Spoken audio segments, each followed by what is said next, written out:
आप सभी का स्वागत है यूट्यूब चैनल पर और आपको बहुत बहुत धन्यवाद देना चाहता हूँ कि जो आपकी वजह से मुझे इतना सारा प्यार मिल रहा है, इतना सारा आपका सपोर्ट मिल रहा है, उसके लिए मैं आपका आभारी हूँ। और देखिए, आपके और मेरे बीच में जो प्रसंग चल रहा था और वो प्रसंग चल रहा था अपने ग्लोबल गाँव के देवता उपन्यास, जो कि आपकी सेकंड सेमेस्टर में है, जो कि रणेंद्र सिंह द्वारा रचित है। ग्लोबल गाँव का देवता उपन्यास की कथा वस्तु किसने लिखी है, कहाँ लिखी है और कैसे वो वहाँ पहुँचा है, वो सारी और लेखक के विषय में जानकारी, वो संपूर्ण जानकारी मैं आपको दे चुका हूँ। देखिए, मैं थोड़ा सा जो लेखक रणेंद्र सिंह ने है, उन्होंने जो उपन्यास लिखा है, जिसका प्रकाशन कब किया है, 2009, जिसका नाम क्या है, ग्लोबल गाँव के देवता।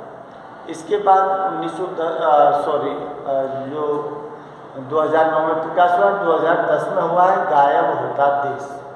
इसके अलावा और भी रात बाकी है, 56 चोरी 72 पेज है, मैं भी स्त्री होना चाहता हूँ और गूंगे रुलाई का कोरस, ये अभी इनका प्रकाशित होना है। तो वर्तमान में मौजूद हैं लेखक रणेंद्र सिंह, जो काम के दिखाए हैं, बिहार नालंदा जिले के दिखाए हैं।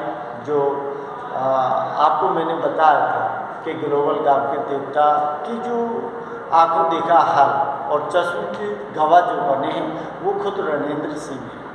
क्योंकि ये पहले क्या थे, पीजीटी में विज्ञान शिक्षक के पद पर नियुक्त होकर कहाँ जाते हैं, जो झारखंड की जो भूमि है, जिसमें बरबी जिला कोयला बीघा भौरापाट पर इनकी नियुक्ति होती है और वहीं से इस ग्लोबल गाँव के देवता की कथानक को लिया गया है, क्योंकि वहीं से उठाया है। कि इसकी मेन जो पृष्ठभूमि है वो कहाँ से है, जो झारखंड है, झारखंड में जो कोयल बीघा है, बरबी जिला है, भौरापाट है, वहाँ आदिवासी जो लोग रहते हैं, उनकी स्थिति जो है वो देखी है उन्होंने, उसी का यथार्थ रूप है जो इस ग्लोबल गाँव के देवता उपन्यास में उन्होंने रखा गया है।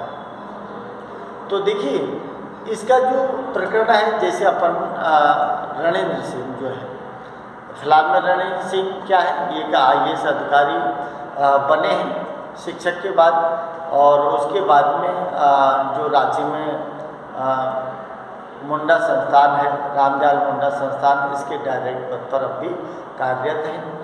तो देखिए, आदिवासी जन समुदाय जो कि असुर लोगों से जुड़ा है, तो असुर लोगों को लेकर बचपन में सुनी हुई भ्रांतियाँ क्या थी, लेकिन जब उन्होंने असुर जनजाति को देखा है तो मन की सारी भ्रांतियाँ उनकी समाप्त हो जाती हैं। और जिनमें 3 प्रकार के जो असुर हैं वो दिखाए हैं, जिसमें वीर असुर है, अगरिया असुर है, नहीं क्या। तो इन असुरों के विषय में, लेकिन आदिवासी जो जंगलों के बीच में रहती है, जो किस तरह से अपनी सभ्यता, संस्कृति, अपनी अस्मिता जो है, उसके ऊपर आने वाले संकट से किस तरह से संघर्ष करती है, किससे, सरकार और प्रशासन से, बड़े अफसर MP MLA लोगों से, जो बड़ी बड़ी कंपनी हैं उनके मालिकों से, जो वन विभाग के फॉरेस्ट अधिकारी हैं, भ्रष्ट और प्रशासन जो तंत्र, उससे कैसे ये अपनी लड़ाई लड़ती है और अपने जीवन को संघर्ष करके जीती है, लेकिन फिर भी इसको सरकार सुख चैन से नहीं रहने देती है। क्या इनके साथ होता है, वो सारी चीज़ जो है, घटनाक्रम, वो पूरे के पूरे उपन्यास में दिखाए गए हैं। तो थोड़े से मैंने जो बनाया उनको देखना, सुनना, पढ़ना, तो सारी बातें आपको समझ आ जाएंगी। तो देखिए, रणेंद्र सिंह द्वारा रचित ग्लोबल गाँव के देवता उपन्यास, जो कि झारखंड की पृष्ठभूमि पर लिखा गया है और वहाँ के जो आदिवासी जनजाति जो है, जो असुर जनजाति है, उसके ऊपर लिखा है। जो अपनी सभ्यता है, अपनी संस्कृति है, अपनी बेरोजगारी है और अपनी अस्मिता को किस तरह से संकट में डाले हुई है और किस तरह से सरकार इनके साथ व्यवहार करती है, वो सारी चीज़ें हैं जो इसमें दिखाई है। तो थोड़ा सा उनको देख लेना और समझ लेना। उसके बाद में मैं एक प्रश्न है आपका इसमें कि ग्लोबल गांव के दीप्ता उपन्यास के उद्देश्य को स्पष्ट कीजिए। देखिए, कोई भी रचना हो, चाहे वो कहानी है, चाहे उपन्यास है, नाटक है, एकांकी है, कोई भी गद्य की विधा हो, हर गद्य की विधा का कोई न कोई उद्देश्य होता है, क्योंकि उद्देश्य के बगैर कोई भी काव्य रचना नहीं रची जाती है। आप पढ़ाई कर रहे हो, मैं पढ़ा रहा हूँ, तो मेरा भी कोई उद्देश्य है। आप पढ़ रहे हो, आपका भी कोई उद्देश्य है। आपको पढ़ाने के पीछे आपके माता पिता का भी उद्देश्य है।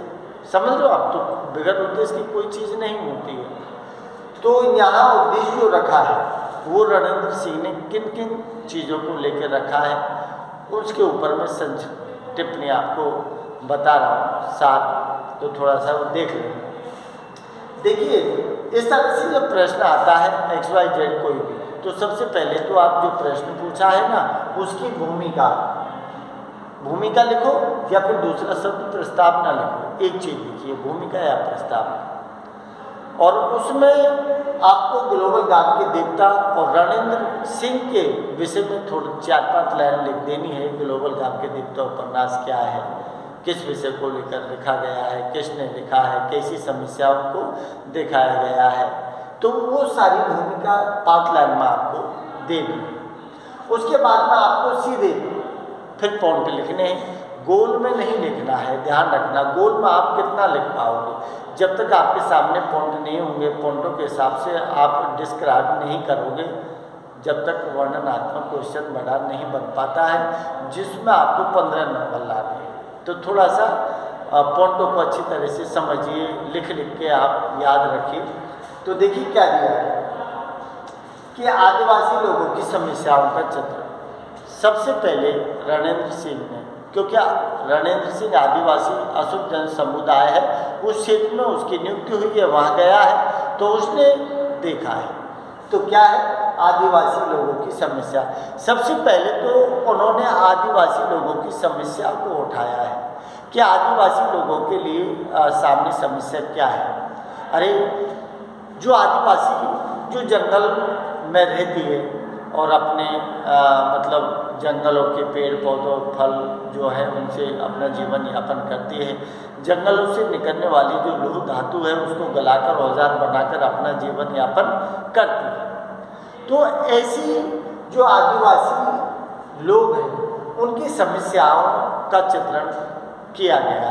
अरे, समस्या एक नहीं होती है, आदिवासी लोगों के पास हर सुख सुविधा सरकार की नहीं पहुंच पाती है।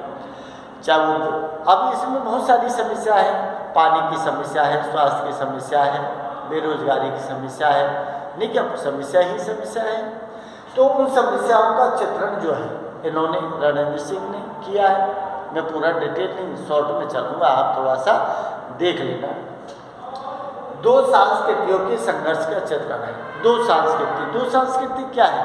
2 संस्कृति का मतलब है कि एक तरफ तो ग्लोबल गांव के देवता और दूसरी तरफ आदिवासी लोग जो जन समुदाय है वो, इन दोनों के बीच संस्कृतियों का संघर्ष दिखाया है। इसका मतलब ग्लोबल गांव के देवता बना आदिवासी।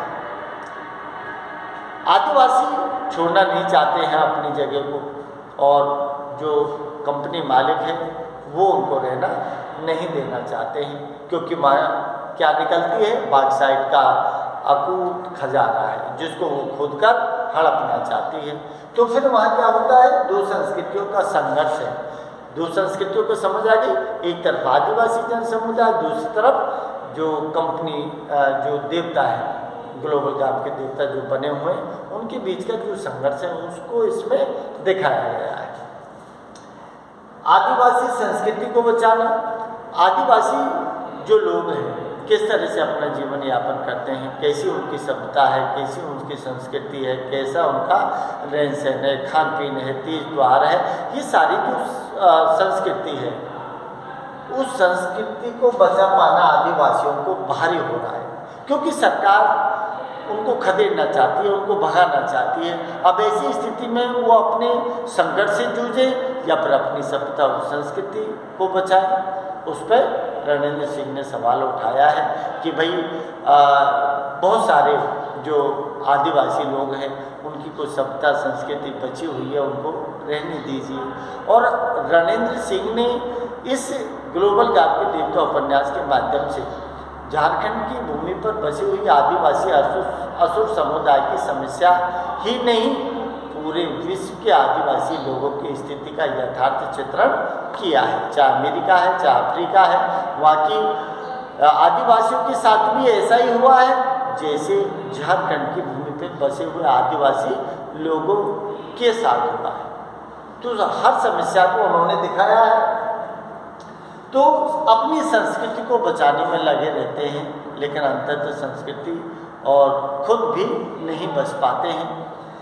कंपनी मालिकों द्वारा आदिवासी असुरों का शोषण। कंपनी मालिक, अरे कंपनी मालिक, मैंने कहा था कि टाटा कंपनी है, वेदांत कंपनी है, सिंडाल्को कंपनी है और फॉरेस्ट वन विभाग का जो क्या भेड़िया अभ्यारण्य चला है वो अधिकारी हैं, MP MLA है, भ्रष्ट शासन है बनाम सरकार है। तो ये सारे लोग क्या करते हैं, कंपनी मालिक जो है, कंपनी मालिक में मैंने नाम बताए थे आपको। वेदांत कंपनी का मालिक कौन था? गोनू गणेश्वर सिंह, जो बबुआ टोली का क्या है, लीडर है।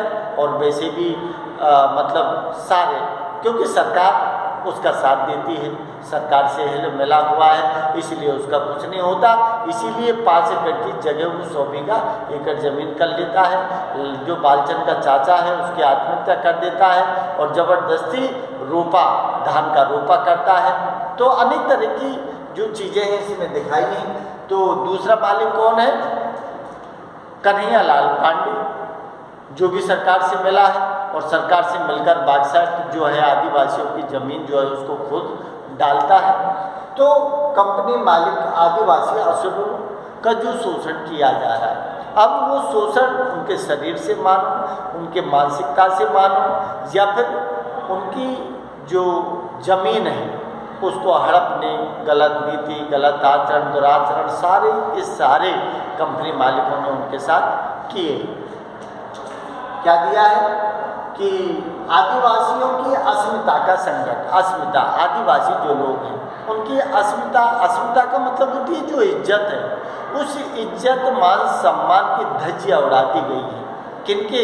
जो बड़े बड़े मालिक हैं ना कंपनियों के, जो बादशाह कंपनी खोलने आई है आदिवासी इलाके में, उन मालिकों ने क्या है, क्योंकि डर तो है नहीं, सरकार उनके साथ है, बड़े MP MLA उनके साथ हैं, तो फिर डर किस चीज़ का है। इसीलिए आदिवासी, चाहे वो लड़की है, चाहे स्त्री है, चाहे औरत है, कोई भी है, उनकी इज्जत, बबुआनी जो टोली है उसमें अनेक तरह के उदाहरण ऐसे मिले हैं जिसमें कौन है, शिवदास बाबा धर्म के अनैतिक संबंध बना रहा है, दुष्कर्म कर रहा है। इधर कन्हैया लाल पांडे और गोनू गणेश्वर वो भी जो है बबुन टोली की जो सलोनी जैसी सुंदर महिलाएं उनके साथ अभद्रता का व्यवहार करते हैं। तो बहुत सारी समस्याएं हैं उनकी। तो ये क्या है, आदिवासी अस्मिता। अस्मिता का मतलब है जो लाज शर्म है संकट, उसको ऊपर संकट खड़ा हुआ है, उसका जिक्र भी उन्होंने किया है। आदिवासियों से अंधविश्वास का चरण। अरे आदिवासी जो समुदाय है, जो असुर, वीर असुर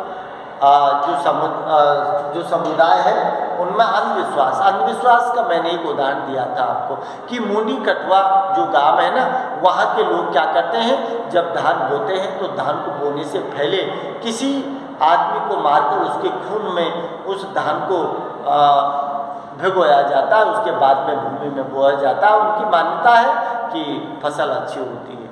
और कोई भी आदमी मिल गया उसकी छिंगली अंगुलियां को काटते हैं, देवी पर खून चढ़ाते हैं। तो इस तरह की आदिवासी जो लोग हैं उनकी क्या है, जो अंधविश्वास है उसको भी इसमें दिखाया गया है।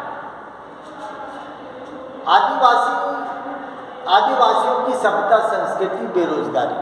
सबसे पहले तो आदिवासी जो लोग हैं उन आदिवासियों को बेरोजगार बना दिया। किन्होंने? कंपनियों ने। कैसे बना दिया?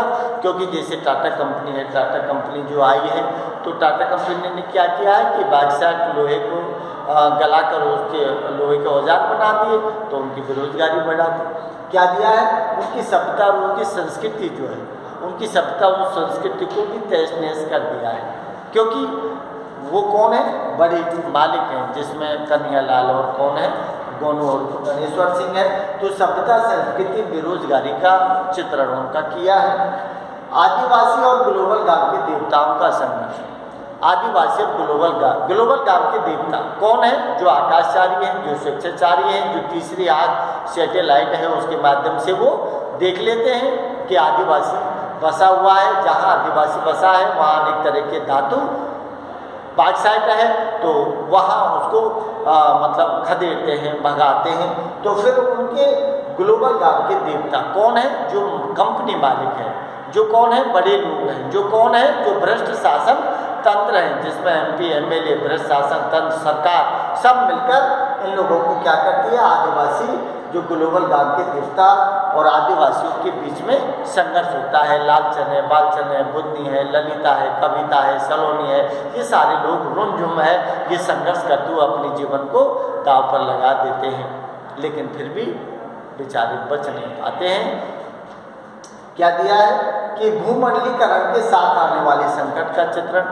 भूमंडलीकरण, अब भूमंडलीकरण का मतलब है जो आपका क्या लिखा है, ग्लोबल को वैश्वीकरण बोलो या फिर भूमंडलीकरण बोलो, बात एक ही है कि भूमंडलीकरण है ना, उसके संकट को भी इसमें साथ में दिखाया है। इसका मतलब है कि भूमंडलीकरण जो है, इसका मतलब प्राकृतिक परिवेश है, उसके साथ अगर कंपनी छेड़खानी करेंगी, बड़े गड्ढे खोड़े, और तो प्राकृतिक परिवेश दूषित होगा और जो जल स्तर है वो नीचे जाएगा, प्राकृतिक परिवेश का क्षरण होगा, मिट्टी का दोहन होगा, जल का दोहन होगा, और जो है पर्यावरण परिवेश को हानि होगी, पेड़ों को नुकसान होगा। तो भूमंडलीकरण पर आने वाले संकट को भी इसमें दिखाया गया है।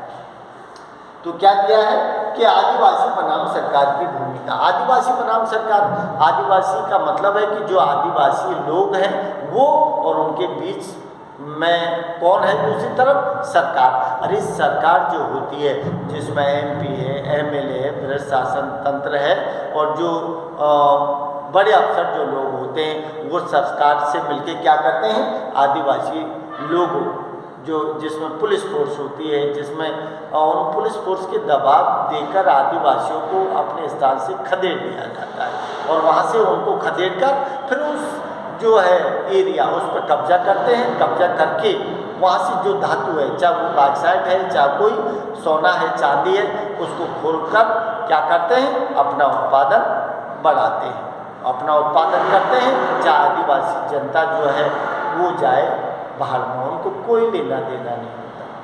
तो इस तरह से शॉर्ट चीज़ मैंने बताई है आपको। तो आदिवासी बनाम सरकार की भूमिका कैसी रही है, सरकार क्या आदिवासियों के साथ करती है, आदिवासी कैसे अपनी जीवन में संघर्ष करते हुए सरकार से लड़ते हैं, लेकिन अंत में सरकार लालचन, रुमझुम, ललिता, बुधनी और जो लोग हैं उनको क्या करती है कि एक जो सुरंग, बारूदी सुरंग बिछाई जाती है उसमें उनको बम विस्फोट के साथ उड़ा दिया जाता है। और जो बालचन है, बालचन को क्या घोषित कर दिया है, आदिवासियों को नक्सलवादी घोषित कर दिया जाता है, क्योंकि नक्सलवाद के नाम से उनको मारा जा सकता है। इसलिए जितनी आदिवासी है, आदिवासी जो लोग हैं वो सरकार के साथ लड़ाई कब करते हैं, जब उनको सुख सुविधा नहीं उपलब्ध होती है। सरकार का ध्यान आकर्षित करने के लिए वो ऐसा करते हैं। तो यहाँ जो बालचन है ना, उसको एरिया कमांडर बना दिया जाता है, किसका, नक्सलवादी घोषित कर दिया जाता है।